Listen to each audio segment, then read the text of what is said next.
কেমন ছিলেন আমাদের প্রিয় নবী সাল্লাল্লাহু আলাইহি ওয়াসাল্লাম?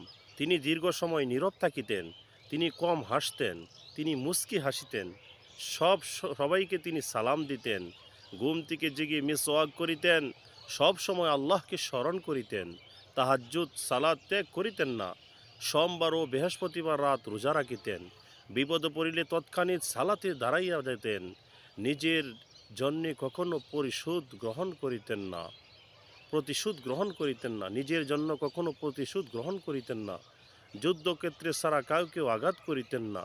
তিনি ছিলেন সৎ চরিত্রবান, শিশুদের পরম স্নেহ করিতেন, পরিবারের সদস্যের সাথে কোমল আচরণ করিতেন, কেউ অসুস্থ হলে অসুস্থদের ইয়াদুদুল মারি খোঁজ খবর নিতেন। তিনি ছিলেন অধিক সত্যবাদী, মিথ্যাকে সর্বাধিক ঘৃণা করিতেন, উপহার হাদিয়া গ্রহণ করিতেন, অধিক পরিমাণ সদগাহ দান করিতেন। তিনি ছিলেন মিষ্টভাষী, কথা বলার সময় স্পষ্ট করে কথা বলিতেন, কোনো খাদ্যের দোষ ধরিতেন না, অন্যের ক্ষমা করে দেওয়া অধিক পছন্দ করিতেন, তার নিকট আগাধ ব্যক্তিদের কখনো অবহেলা করিতেন না। তিনি ছিলেন সর্বাধিক পবিত্র ও পরিচ্ছন্ন মনের অধিকারীর ব্যক্তিত্ব। এজন্য আমাদের নবীজিকে আমরা জীবনের চেয়ে বেশি ভালোবাসব। আল্লাহ তাআলা বলেন, হে আমার বান্দা বান্দিরা, তোমরা যদি আমাকে পেতে চাও, আমার নবীকে তোমরা অনুসরণ করো। তাই জন্য প্রিয় দর্শক, আমরা আমাদের নবীজিকে বেশি বেশি করে ভালোবাসব, তিনার অনুসরণ করব। তিনি যেভাবে তার জীবনকে পরিচালনা করেছেন, সেইভাবে আমাদের জীবনকে আমরা পরিচালনা করব ইনশাল্লাহ।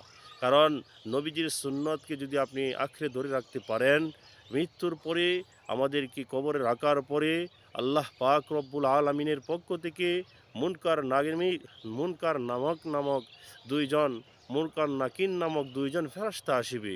তারা আসিয়া আপনাকে বসাইবে, আমাকে বসাইবে, বসানোর পরে জিজ্ঞাসা করবে, তোমার রব কে? তখন যদি আমরা নবীজিকে ভালোবাসি, আল্লাহর হুকুম মানিয়া চলি, বলবো আমার রব হচ্ছে আল্লাহ। দ্বিতীয়বার প্রশ্ন করবে, তোমার ধর্মের নাম কি?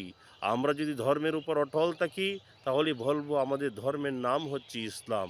তৃতীয়বার যখন প্রশ্ন করবে, তোমার নবীকে, আমরা যদি জীবনের চেয়ে নবীকে বেশি ভালোবাসি, তখন আমরা বলবো আমাদের নবী হচ্ছে হজরত মুহাম্মদ মুস্তাফা সাল্লাল্লাহু আলাইহি ওয়াসাল্লাম।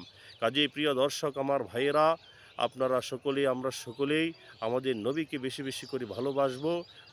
নবীর যে সুন্নত, যেভাবে জীবনকে পরিচালনা করেছেন, সেভাবে আমাদের জীবনকে আমরা পরিচালনা করব। তাহলে আমরা ইনশাল্লাহ দুনিয়াতেও শান্তি পাইব, আখেরাতেও আমরা শান্তি পাইব ইনশাল্লাহ।